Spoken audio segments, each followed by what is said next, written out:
Okay, great. That was the go, no-go poll completed there, and the team is cleared and ready to proceed with launch. Liftoff is now set for 10:32 a.m. local time, now in under 10 minutes, 20 seconds and counting. Now, as we mentioned earlier, there's a secondary payload on this mission, deploying much higher, the Advanced Composite Solar Sail System for NASA. This mission is a test of solar sail technology, where a sail that's about the size of a small apartment will deploy from the CubeSat, which is about the size of a toaster. Solar sails use the power of sunlight for spacecraft propulsion, and the objective for this mission is to test how well solar sailing works with carbon fibre sail booms instead of traditional metal ones. It's the first test of this technology in space, and if it's successful, it could pave the way for future solar sail missions to use even larger sails to maximise spacecraft travel. Here's more on the mission from NASA. A NASA mission is testing revolutionary technology to allow robotic spacecraft to sail on sunlight. The Advanced Composite Solar Sail System introduces a new way to explore the cosmos. Much like a sailboat is propelled by wind, a solar sail spacecraft is pushed by light from the sun. Sunlight is composed of particles called photons. As these particles bounce off the reflective sail, the spacecraft accelerates. This eliminates the need for rocket propellant and makes it possible for spacecraft to travel indefinitely. The sail is stored inside a spacecraft about the size of the microwave oven. Lightweight carbon fiber booms unroll from the spacecraft to form rigid tubes that support the ultra-thin reflective polymer sail.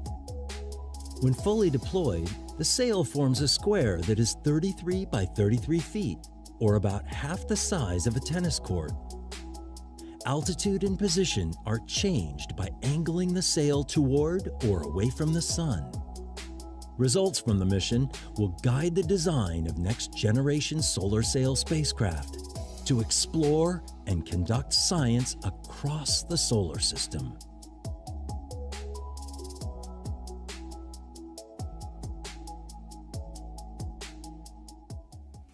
It's exciting to think that the technology tested on this mission could one day be in use for future NASA missions. Some of the potential use cases that could include solar sailing are space weather early warning satellites, asteroid and other reconnaissance spacecraft, and missions to observe the polar regions of the Sun.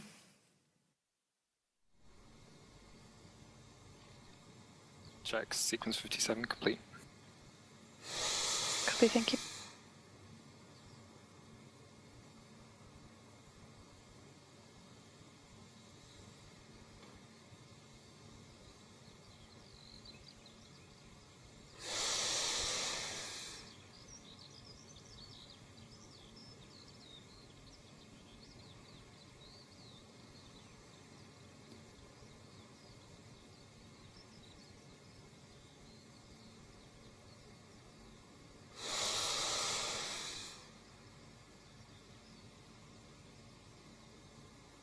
In under 7 minutes' time, the Electron rocket you see on your screen is scheduled to lift off from Pad B at Launch Complex 1 with KAIST and NASA's payload.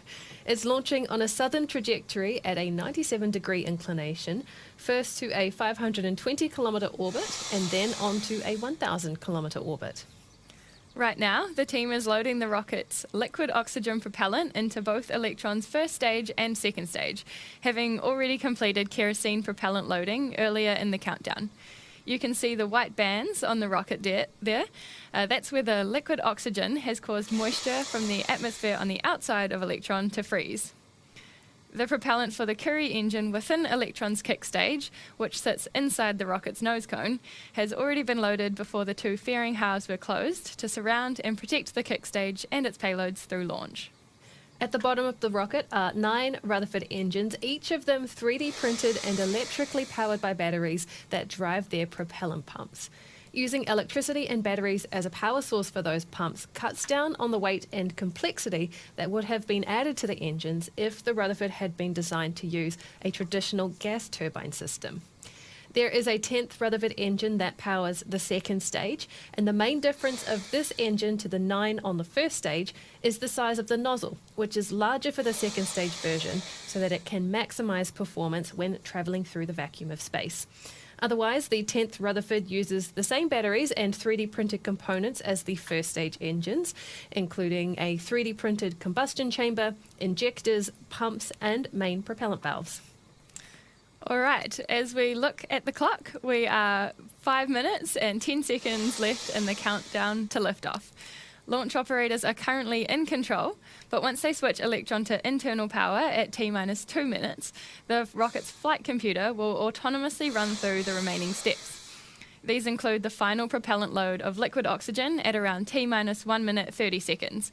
The call across the nets for that will be that the LOX system is in recirculation, which means that LOX loading is complete on Electron.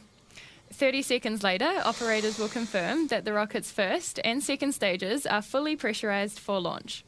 Then it's through to T-minus 10 seconds when our launch director will begin the countdown to liftoff. We're going to hand it over now to Mission Control to listen in on those calls.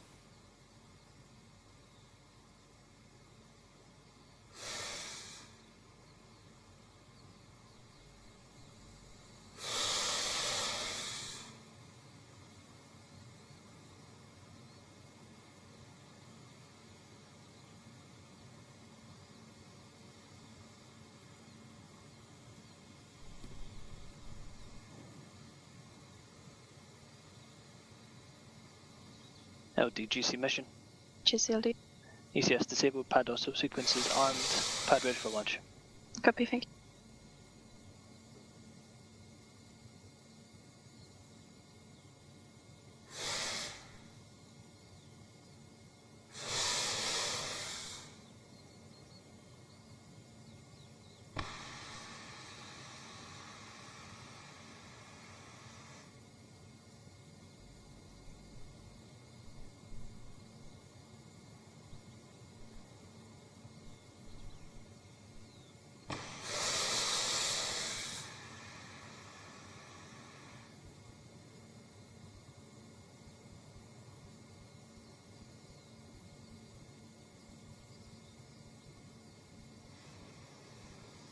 To all operators, LD mission code. From now on, there should be no red flags on your critical LCCs. VCON LD mission code. LD VCON. Lock the auto sequence and confirm. Auto sequence is locked. VCON, please confirm all expected primary flight computer ASCIIs are green. Confirmed. We go for auto sequence start at T-minus 2 minutes. LD is go for launch.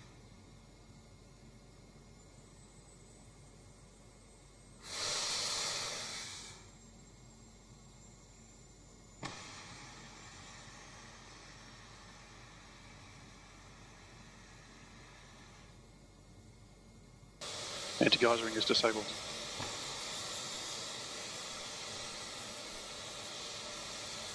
Stage 1 and Stage 2 tanks are pressed for flight.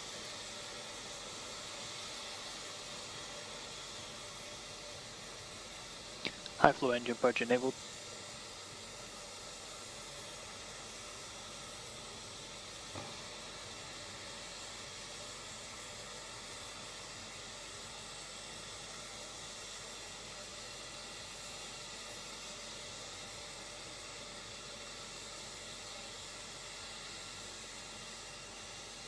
We are T-minus and 20 seconds and counting.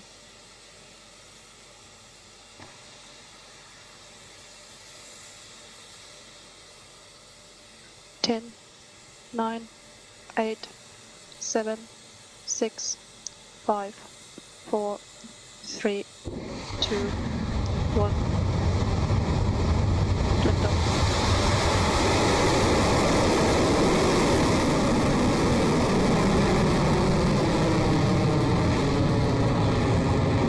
Vehicles fully compliant, safely launch pad. Begin pitch over.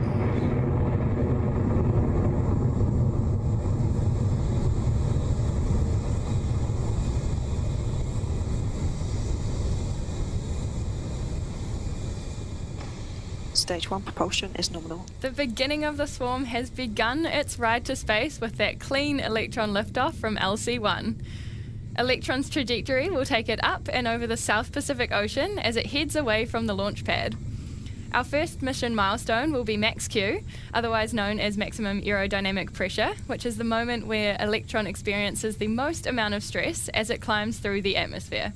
We're coming up on that moment now and expecting to hear the call for max Q shortly. Heat-free battery discharge nominal.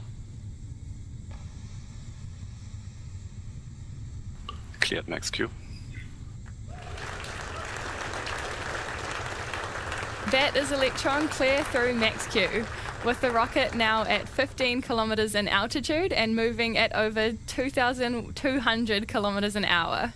Next up, Electron will perform 3 actions that are only seconds apart.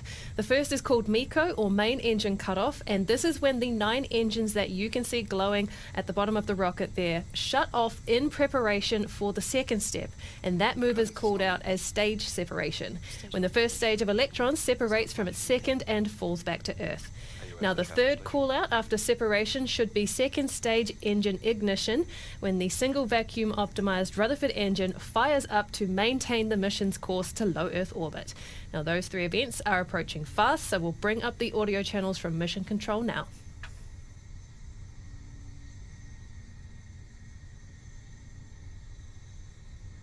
"15 seconds to staging.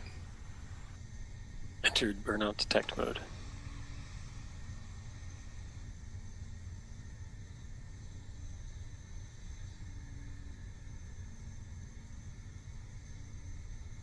MECO confirmed.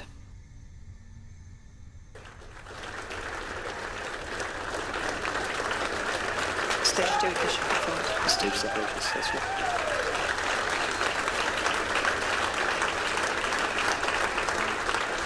There we go, that was MECO, stage separation and engine start on the second stage. We have had a nice clean camera feed of those things happening, with the camera view now held on the second stage engine as it powers the mission on.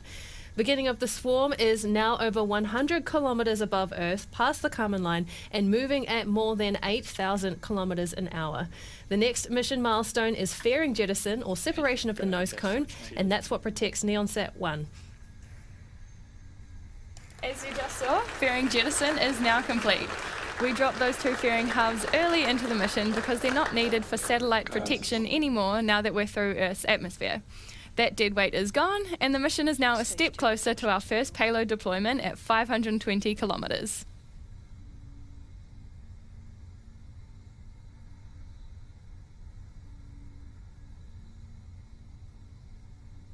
We have a couple of minutes to go until our next mission milestone, and that will be the battery hot swap on the second stage, currently expected to take place at the T+6 minutes 20 second mark. Right now, though, Electron's second stage is continuing along nicely to our target apogee of 520 kilometers for our first payload deployment for KAIST. This KAIST satellite is the first of up to 11 satellites planned by them, which will help to increase the program's observation rates of once every 2 to 3 days to 3 to 4 times daily.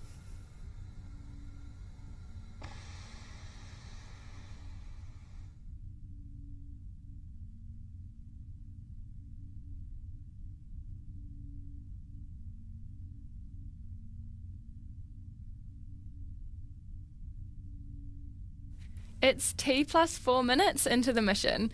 Electron is still progressing smoothly through flight, and all remains healthy with KAIST and NASA's satellites. For NASA's payload, packed into this small satellite are composite booms that will unfurl once the payload is deployed, much like how a butterfly's wings emerge from its cocoon.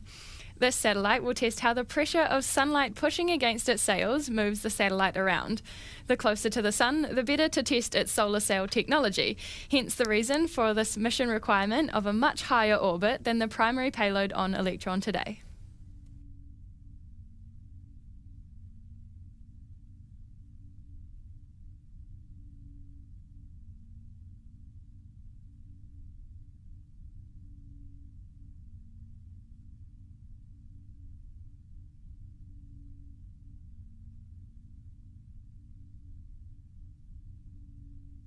Throttling down. T plus 5 minutes 32 seconds, and our launch operator's next call out will be for the battery hot swap. Our rocket engine's pump is battery powered, and since it's been flying for a while now, its power source is starting to run low. So, to keep the engine and the mission going, Electron's engine power system swaps to a new battery pack for fresh and continuous energy supply to the electric pumps.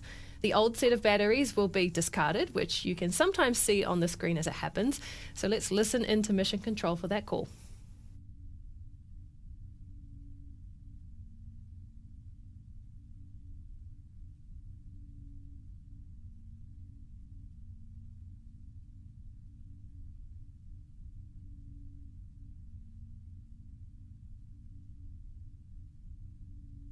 Hot swap successful. And as confirmed by Mission Control, battery hot swap has been completed for the second stage Rutherford engine. Propulsion remains nominal, and the mission is continuing on its journey to that first payload deployment with KAIST and NeoSat-1. Now, of course, once NeoSat-1 is deployed, that is only the first of 2 satellites to be released on this mission. Electron is also carrying NASA's Advanced Composite Solar Sail System satellite that will be deployed at twice the altitude we're heading to now, from 520 kilometres above Earth to 1,000. To do that, we'll first need to repeat the stage separation process we completed earlier in the mission, this time separating Electron's third stage, or kick stage, from the second stage that's currently firing hot on your screen. That second engine cut-off milestone, which you'll hear called out at SECO, is expected at around 9 minutes into the mission.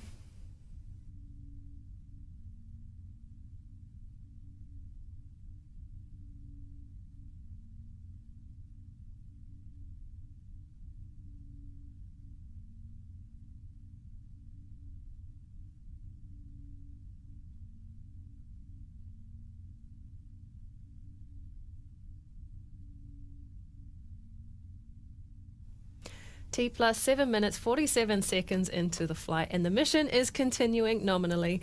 If you take a glance over at the right of your screen, you'll see some telemetry from Electron's second stage, showing us that we have about 16% of propellant remaining.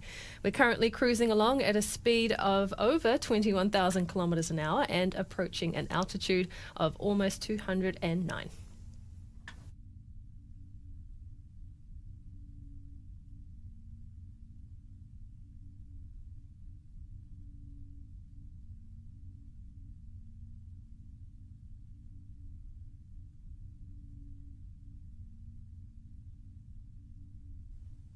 We're coming up now to engine cutoff on the second stage, the last action this stage will perform for the mission.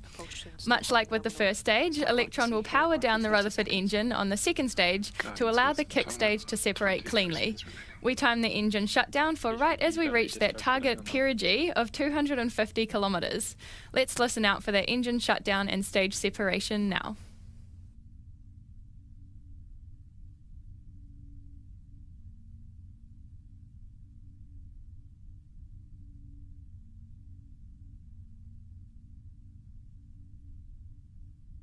SECO confirmed.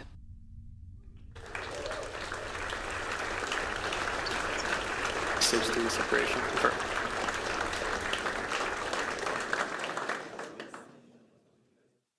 A great call from Mission Control. The second stage engine has turned cold and the kick stage has separated, ready to begin the payload deployment process. Now, this mission, of course, is a little different to a regular Electron mission, so here is a reminder of how today's 2 deployments will work. Now that the kick stage has been released, it will now go into a phasing orbit of Earth. Because it's been set into an elliptical orbit from its perigee, it needs to head around to the other side of the planet to an apogee of 520 kilometres before it fires up the Curie engine to course correct into a circular orbit. Now, once it does, NeoSat-1 will be deployed to begin its mission for KAIST, and that will be Phase 1 for the kick stage. Phase 2 will see it light up its engine again to perform an apogee raise to 1,000 kilometres, the target altitude for NASA's satellite. That apogee raise will bring the kick stage out of a circular orbit and back into another elliptical one. Here, the kick stage will do another half pass of Earth before the dots reconnect again at 1,000 kilometres, where it will light up its Curie engine for a third time to circularise its orbit before payload deployment. Once that's done, it will be on to phase 3. The Curie engine will ignite a fourth and final time to undo its circularization and bring it back into an elliptical orbit. This orbit lowering maneuver will help to speed up the kick stage's deorbit, doing our best to keep space as tidy as possible. For now, though, we will leave you with a graphic of Electron's coast phase ahead of that first Curie ignition, and we'll come back to this webcast to listen in for confirmation of that first payload deployment at around T plus 45 minutes. So we'll see you back here then. All right, we have just heard that we've had the first of 4 Curie ignitions of the small but mighty Curie engine. This burn will last about 2 minutes, setting us on a circular orbit at 520 kilometres in preparation for KAIST's NeoSat-1 deployment. Now, you've probably heard us say small but mighty a lot in reference to the Curie engine, but just how small are we talking? Well, it's right here. This engine powers our kick stage and gives us the flexibility to deploy satellites in a variety of inclinations and orbits depending on our customer requirements. Much like our Rutherford engines, the Curie leverages the rapid manufacture capability of 3D printing. It was first launched on our second mission called Still Testing, and since then we have carried a variation of the Curie engine on all but one mission, our suborbital HASTE mission out of Launch Complex 2 last year. Since hypersonic test launches like those don't have any orbital parameters, our suborbital missions don't need a Curie engine. There are 3 variations of the Curie engine. We have a monopropellant version, a bipropellant version, and of course, our most complex version yet, the Hypercurie, which saw us take a satellite all the way to the moon for NASA back in 2022. The standard biprop Curie also powers our LEO satellites, like the bus we manufactured and operated to support Varda's